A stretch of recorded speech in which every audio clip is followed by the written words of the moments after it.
Alexander Grant was the kind of man who turned heads the moment he walked into a room. His tailored suits, polished shoes, and quiet confidence spoke of a life most people could only dream of. He was the CEO of a billion-dollar company, a name printed on glossy magazines, a man invited to the world's grandest events. To the outside world, Alexander was a symbol of success. He had everything: money, fame, power. People admired him, envied him, and even feared him. But behind that polished image, Alexander carried a silence no one else could hear. His days were filled with meetings, contracts, phone calls, and endless travel. His nights were quieter hotel rooms with perfectly made beds, dinners served by waiters who knew his name but not his heart, and long evenings staring at city lights through tall glass windows. The truth was simple: Alexander was lonely. He had no one waiting for him at home. No child calling him dad, no partner asking how his day went, no one to share his victories with. The applause he received in boardrooms echoed, but it never warmed him. Every handshake was firm but empty. Every award he accepted left him feeling heavier, not lighter. He had built a kingdom but lost the sense of belonging. As a young man, Alexander once believed life would be different. He had dreamed of both success and love. There was even a time, long ago, when he thought he had found it. In college, he had met a woman who made him laugh like no one else. She believed in him before he ever believed in himself. For a short while, Alexander had tasted happiness. But then, ambition whispered louder. He told himself there would be time for love later, after he had conquered the world. One choice after another pulled him away from her, until one day, she was gone. He told himself it was for the best. But years later, the memory of her smile still returned to him when the nights were too quiet. Now, at 45, Alexander was respected but not remembered. People saw his titles, not his soul. He often wondered, what is the point of winning everything if you have no one to share it with? His staff admired him, but they also feared him. His assistants saw the perfection of his work, but not the cracks in his heart. Even his closest employees thought of him as untouchable, a man too strong to need anyone. But in truth, Alexander needed something more than quarterly reports and business deals. He needed warmth. He needed connection. That longing showed itself in small, unnoticed ways. He lingered too long at family gatherings he was occasionally invited to, watching children play in gardens while parents chased after them. He found himself drawn to small details: a father carrying a daughter on his shoulders, a mother laughing with her son at an ice cream shop. These were scenes that looked ordinary to most, but to Alexander, they were priceless treasures he had never held in his own hands. Despite the emptiness, Alexander kept moving forward. His calendar was always full. On weekdays, he spent hours locked in conference calls. On weekends, he attended charity dinners, not because he wanted to, but because his name was expected to be there. In the pictures published in newspapers, he always looked perfect, standing beside other wealthy men and women. Yet, when the cameras were gone, he was once again a single man at a large table, with too much food and too little company. That was how his life had quietly settled: days of success and nights of silence. And though he never spoke about it, a question followed him like a shadow: is this all there is? One evening, after a particularly long day of meetings and negotiations, Alexander found himself in an upscale restaurant in the city. It was one of those places with soft lighting, elegant music, and tables decorated with candles. The waiters greeted him with respect, pulling out his chair before he even asked. He was a regular there, and they treated him with a kind of formality that made him feel both important and invisible at the same time. He ordered his usual, a carefully prepared steak with a glass of wine. As he ate, he noticed couples sitting around him, laughing and sharing food, whispering to each other in voices filled with affection. There were families too, with children giggling and parents trying to calm them down. The restaurant felt alive with warmth and laughter, but at his table, there was only the sound of silverware against a plate. Halfway through his meal, Alexander paused and leaned back in his chair. He looked at the empty seat across from him and imagined, for just a second, what it would be like if someone were sitting there. Someone who cared about him not as a CEO, not as a name on a magazine, but simply as a man. The thought lingered, and a sigh escaped his lips before he could stop it. He picked up his fork again, telling himself to focus on the food, but the loneliness inside him pressed harder that night than usual. And that was the exact moment when his life was about to change. The steak on Alexander's plate was only half eaten when the sound of a small voice reached his ears. "Excuse me, may we have your leftovers?" At first, Alexander thought he had imagined it. He slowly turned his head and saw two small girls standing near his table. They looked identical twins, about 7 or 8 years old, with matching dark hair tied back in neat ponytails. Their clothes were simple and a little worn, not dirty, but not new either. What stood out most were their eyes, wide, uncertain, and yet shining with hope. Alexander blinked, unsure of what to say. Nobody had ever spoken to him like that in this restaurant before. People usually gave him polite greetings, nods of respect, or business pitches. But here were two little girls asking for something as humble as leftovers. He cleared his throat. "Pardon me." The bolder of the two twins repeated softly, "Your leftovers. Can we have them?" The restaurant, with its low music and clinking glasses, suddenly felt very still. A couple at the next table glanced over but quickly returned to their meal, pretending not to notice. The waiter near the counter frowned as if unsure whether to step in. Alexander sat frozen, his fork resting on his plate. He looked closely at the girls again.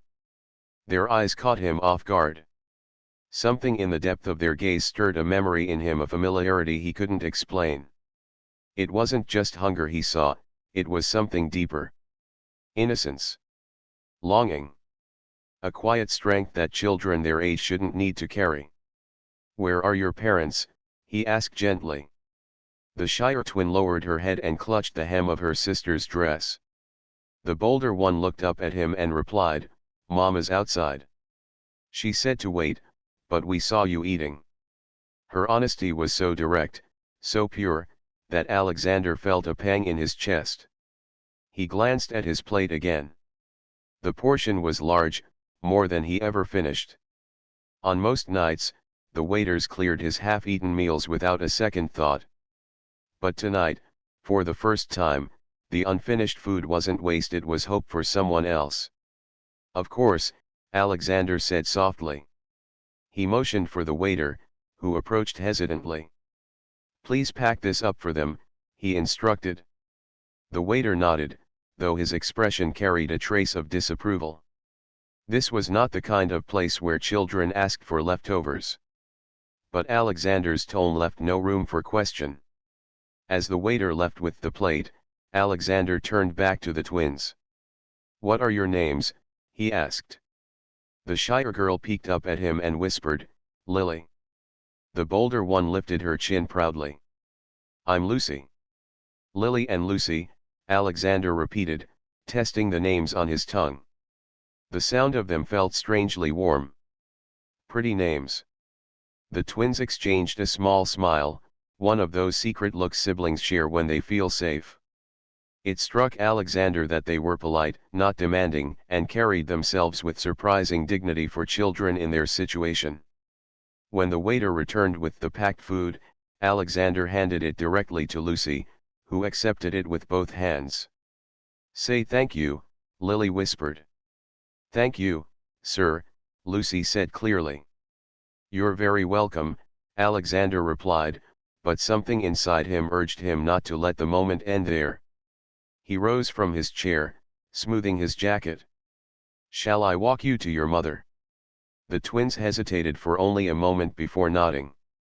Together, they led him out of the warm glow of the restaurant into the cooler night air. Outside, the city lights shimmered across the streets. Cars moved steadily, horns occasionally sounding in the distance. Just a few steps away, near the corner of the building, stood a woman. She wore a simple coat, her hair pulled back in a loose bun. Though her posture was tired, her presence was graceful. She looked up as the twins approached, relief softening her face when she saw them holding the food. "Girls," she said gently, "I told you not to." Her words stopped when her eyes shifted to Alexander. In that instant, Alexander felt the world tilt. He knew those eyes. Years melted away in a heartbeat. He saw a college library, a girl laughing as she teased him about his endless notebooks. He remembered late-night walks on campus, conversations that stretched until dawn, the warmth of her hand in his. Emma. The name escaped his lips before he could stop it. The woman's eyes widened in shock. For a moment, silence stretched between them, filled only by the muffled sounds of the city. "Alexander," she breathed finally, almost as if speaking to a ghost. The twins looked up at their mother, then at the man beside them, confusion flickering in their innocent faces. They didn't understand why their mother's expression carried both surprise and something deeper, something she quickly tried to hide. Alexander felt his heartbeat quicken. He hadn't seen Emma in over 15 years. The last time they spoke, it had been an argument, his ambition against her plea for time together. He had chosen his career, telling himself there would be chances later. But later had never come. Now here she was, standing in front of him on a chilly night, her daughters clutching food from his plate. The world, which had always been so predictable for Alexander, suddenly felt uncertain. He saw the faint lines of struggle on Emma's face, the way she held herself with quiet strength despite the weight she carried. He saw the protective way she placed her hands on the twins' shoulders. And most of all, he saw the eyes of the little girl's eyes that looked so much like hers, yet carried something else. Something he recognized from his own reflection. His breath caught. Could it be? The possibility hit him like a wave he hadn't prepared for. The twins, Lily and Lucy, weren't just two children asking for leftovers. They might be his. Alexander's world, his perfect, controlled, carefully managed world, suddenly stood on the edge of change. And for the first time in years, the loneliness inside him was replaced with something new. Not comfort, not clarity, but a question that would not leave him: what if I had walked away from more than just love all those years ago? For a long moment, Alexander stood frozen in front of Emma. The city lights glowed around them, yet he felt as though the world had narrowed to only the three faces before him: the woman he once loved and the two little girls who looked at him with innocent curiosity. "Emma," he whispered again, almost to reassure himself that she was real. Emma held her daughters closer. Her expression was calm, but Alexander could see the storm of emotions in her eyes. She wasn't smiling. She wasn't angry either. She was guarded, as though she had built a wall between them long ago and wasn't ready to let it fall. "We should go," she said softly, her voice steady. "Girls, say thank you again." "Thank you," Lily and Lucy chorused, their small voices rising into the cool night. Alexander felt a tug in his chest. He wanted to say something more, something meaningful, but his mind was caught between shock and questions. "Emma, please," he said gently. "Can we talk?" Emma hesitated. The twins looked up at her, waiting for her decision. After a long pause, she nodded once, but her tone was firm. "Not here." She gave him the name of a nearby cafe that stayed open late. "Tomorrow evening. 7. Then, without waiting for him to respond, she took her daughters by the hand and began walking away. Alexander remained standing under the restaurant lights, his heart racing. He had faced countless negotiations, million-dollar deals, and the toughest business competitors, but nothing had left him this shaken. When he finally returned to his apartment that night, sleep refused to come.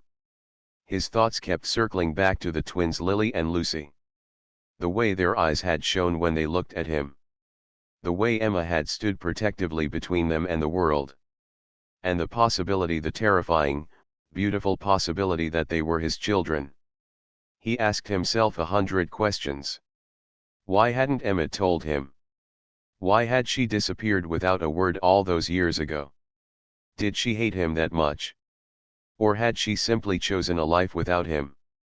The next day at work, Alexander was distracted. He sat through board meetings, nodded at presentations, and signed documents, but none of it registered. His mind was already at the cafe, counting the hours until 7. When the time came, he left the office earlier than usual. His driver dropped him off near the small cafe Emma had mentioned.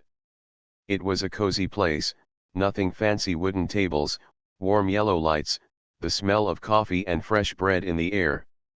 It was the opposite of the high-class restaurants he usually visited, but something about it felt comforting. Emma was already there, sitting at a corner table with a cup of tea. She looked up as he entered, her face calm but unreadable. The twins were with her, busy drawing on napkins with crayons. For a moment, Alexander just stood at the door, taking in the scene. It was ordinary, simple, and yet it felt like a glimpse into a life he had never known but always longed for. He walked over and sat across from Emma. The twins looked up at him curiously but quickly returned to their drawings, whispering to each other. "Thank you for coming," Alexander said quietly. Emma gave a small nod. "I almost didn't." Her words stung, but Alexander understood. He had no right to expect warmth after so many years. "Emma," he began, his voice trembling slightly, "are they mine?" Emma didn't answer right away. She stirred her tea slowly, her eyes fixed on the cup. Finally, she looked up. "Yes." The single word hit Alexander harder than any blow he had ever taken. His breath caught. He glanced at the twins again, his daughters. His daughters. The truth was both overwhelming and heartbreaking. "Why didn't you tell me?" he asked, his voice barely above a whisper. Emma's gaze hardened. "Because you made your choice, Alexander. You chose your career over everything else. I tried to hold on, but I realized you were never going to slow down. When I found out I was pregnant, I knew I couldn't depend on you. I needed someone who would be there, not someone who was always chasing the next deal." Her words cut deep because they were true. Alexander remembered those days, how obsessed he had been with success, how he had convinced himself love could wait. "I would have wanted to know," he said, his voice shaking. "I would have, would you?" Emma interrupted, her tone sharp. "Would you really have been there for midnight feedings, for doctor's visits, for scraped knees and bedtime stories? Or would you have been on another flight, sitting in another boardroom?" Alexander had no answer. Silence fell between them, broken only by the twins' quiet giggles as they showed each other their drawings. "I'm not saying this to hurt you," Emma continued more softly. "But I had to protect them. I couldn't risk their hearts on promises you might not keep." Alexander's eyes stung. He wasn't a man who cried easily, but in that moment, the weight of his choices pressed heavily on him. "You're right," he admitted. "I wasn't ready then. I was selfish. But I want to be part of their lives now, if you'll let me." Emma looked at him carefully, searching his face for sincerity. "They're not just an idea, Alexander. They're not another project or goal. They're real little girls with real feelings. If you come into their lives, you can't walk away again." "I won't," he said firmly. "I can't." He turned toward the twins, watching them laugh over their colorful scribbles. His chest tightened. "I've missed so much already. I don't want to miss another day." Emma studied him for a long moment, then sighed. "We'll see. For now, you can spend some time with them here. But you need to earn their trust. And mine." Alexander nodded. It wasn't forgiveness, but it was a beginning. He leaned forward and spoke softly to the twins. "What are you drawing?" Lucy proudly held up her napkin. "It's a house. With a garden. And this is us," Lily added, pointing to two stick figures holding hands. Alexander smiled, his throat tight. "It's beautiful." As he watched them chatter, he felt something shift inside him. For years, his life had been about numbers, power, and success. But here, in a small cafe with crayons and napkins, he discovered something far greater. It wasn't going to be easy. Winning back Emma's trust, building a relationship with the girls, it would take time, patience, and humility. But for the first time in his life, Alexander was ready to fight for something more meaningful than money. As the night went on, he listened to his daughters talk about school, their favorite colors, and the games they liked to play. He memorized every word, every laugh, every expression.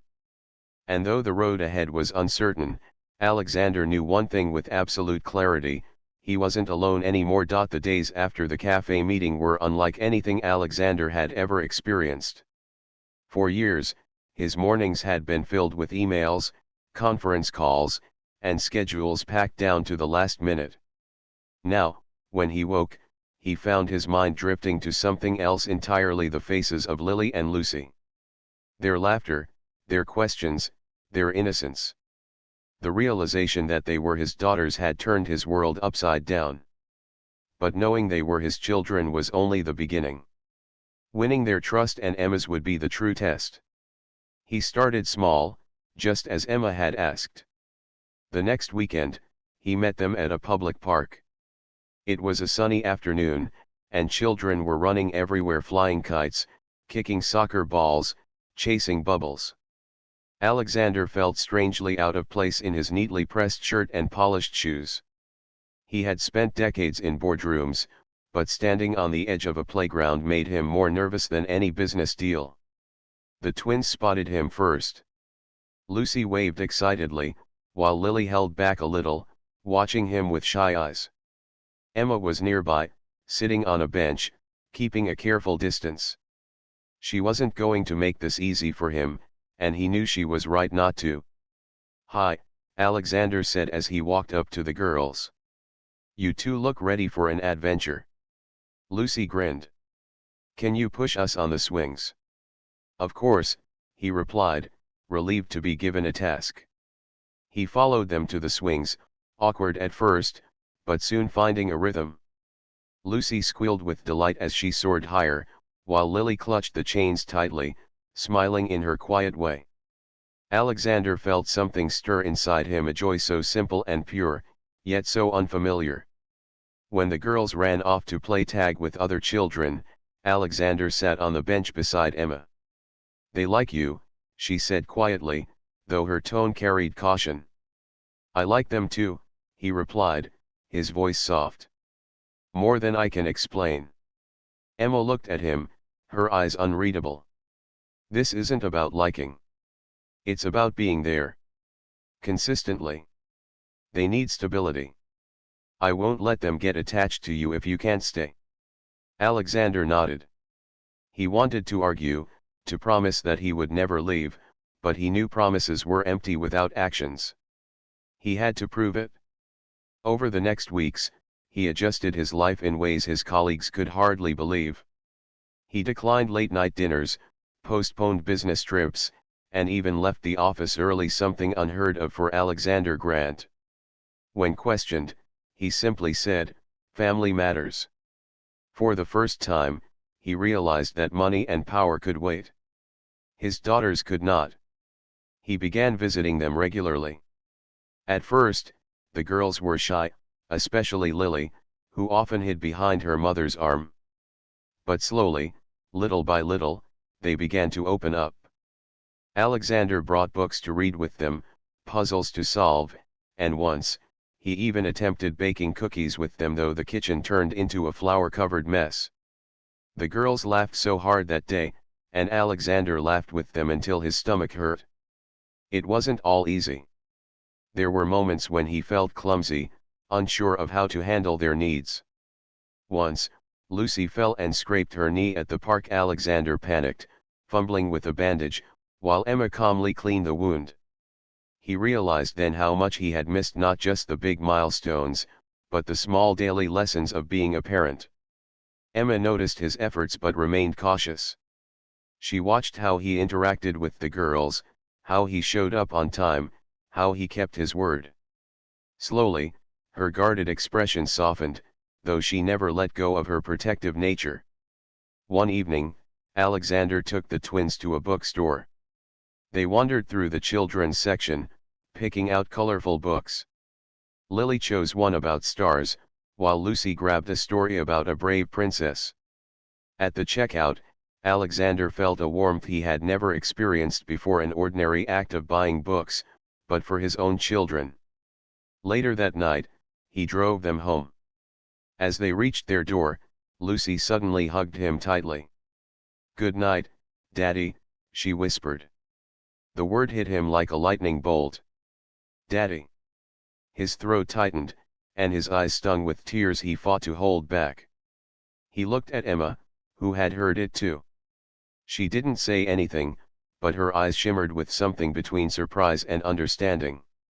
That moment gave Alexander more strength than any business victory ever had. Yet, the road was still difficult. Some nights, he returned to his empty apartment and felt the weight of guilt pressing on him. He thought of the years he had missed, their first steps, their first words, their birthdays. He couldn't change the past, no matter how much he wished he could. The only thing he could do was build the future. To show his commitment, Alexander began making bigger changes. He adjusted his company schedule, delegating responsibilities he once clung to. His board members were shocked when he announced he would no longer attend every international meeting.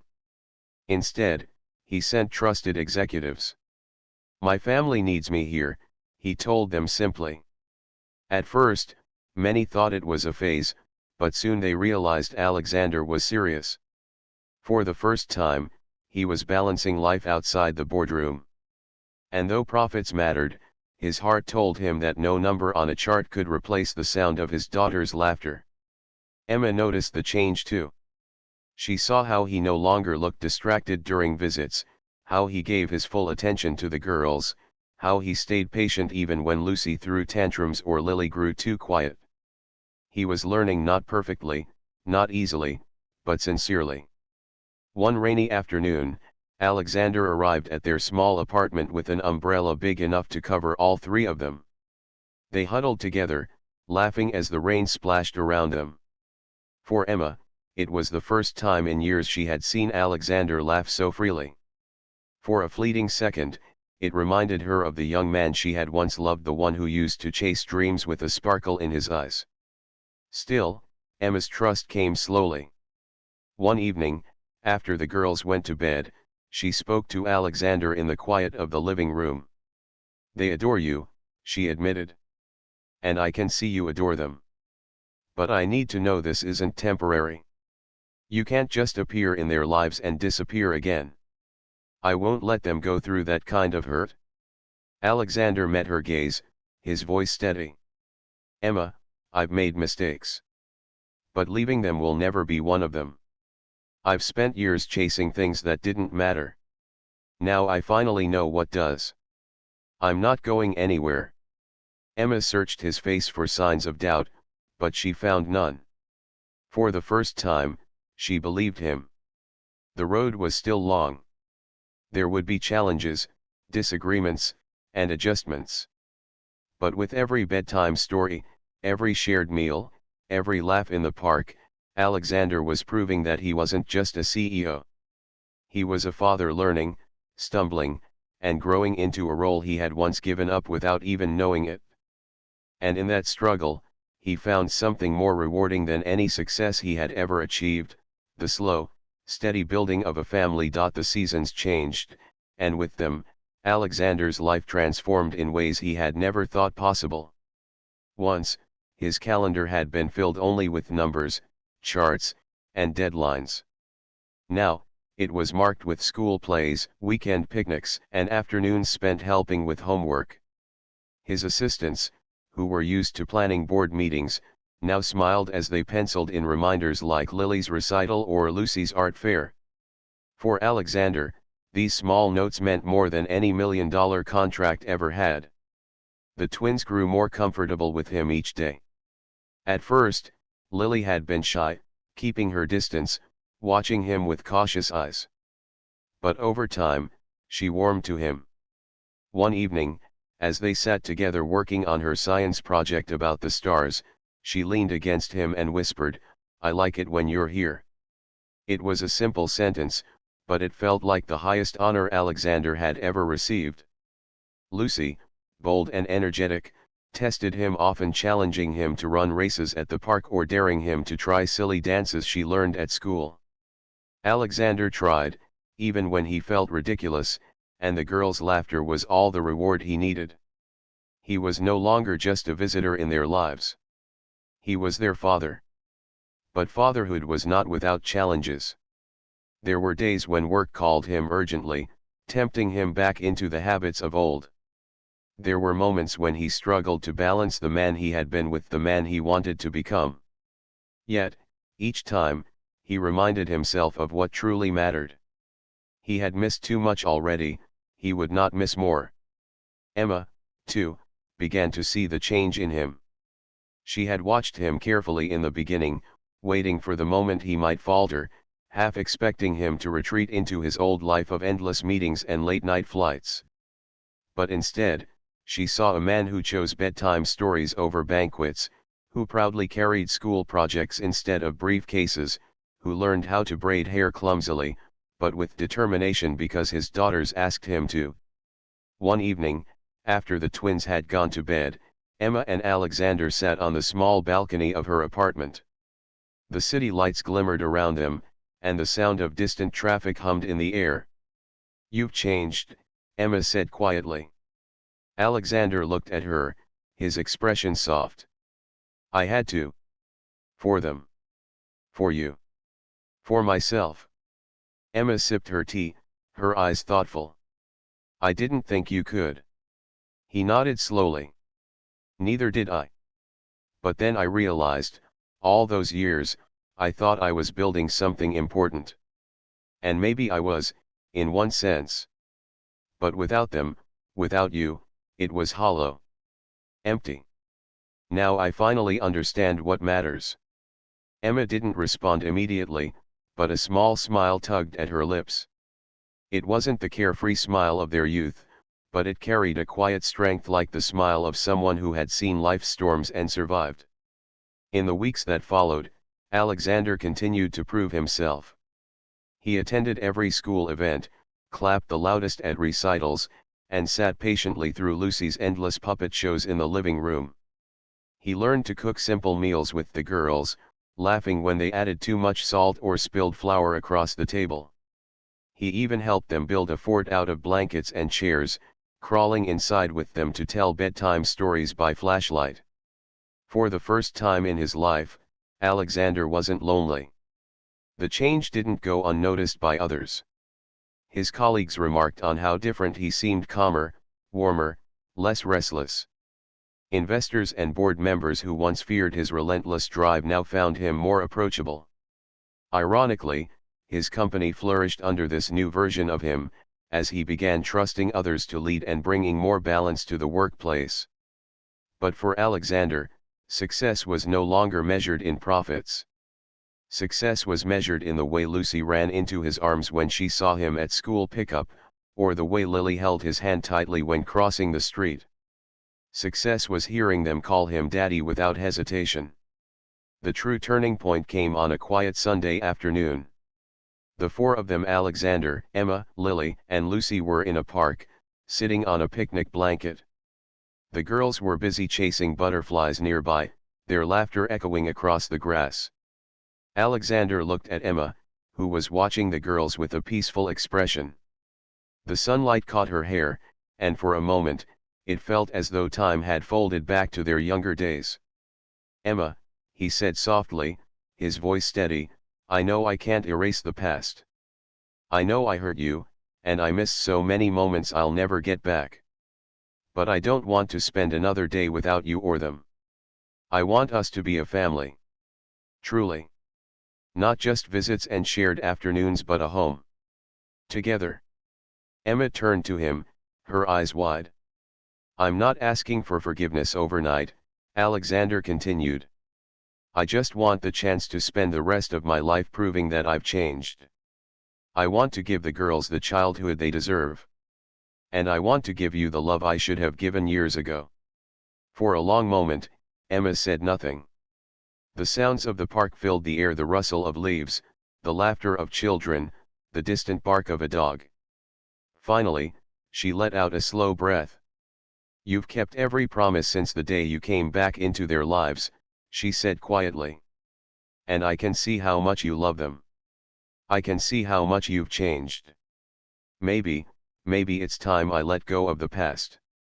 Her words were gentle, but they carried the weight of forgiveness. When the twins returned, running breathlessly with flowers in their hands, they saw their parents sitting closer than before, smiles soft on their faces. Lily and Lucy didn't understand everything, but they felt the warmth in the air, the sense that something important had shifted. From that day on, things began to change even more. Alexander moved slowly but steadily into their lives, not just as a visitor, but as a partner, as a father, as part of a family. Together, they found a rhythm. There were still challenges, of course, busy days, tired evenings, moments of disagreement, but now, they faced them together. Years later, when people spoke of Alexander Grant, they still called him a successful CEO. His name remained on magazines, his company continued to thrive. But those who knew him well said his true success was not in the empire he built, but in the home he created. At family gatherings, he was no longer the man watching from the sidelines. He was the father laughing with his daughters, the partner standing beside Emma, the man who had finally discovered that love was the greatest achievement of all. And every time he looked into the eyes of Lily and Lucy, the same eyes that had first stopped him that night in the restaurant, he felt nothing but gratitude. Because it was in those eyes, innocent yet familiar, that he had found not just his daughters, but the life he had always been searching for.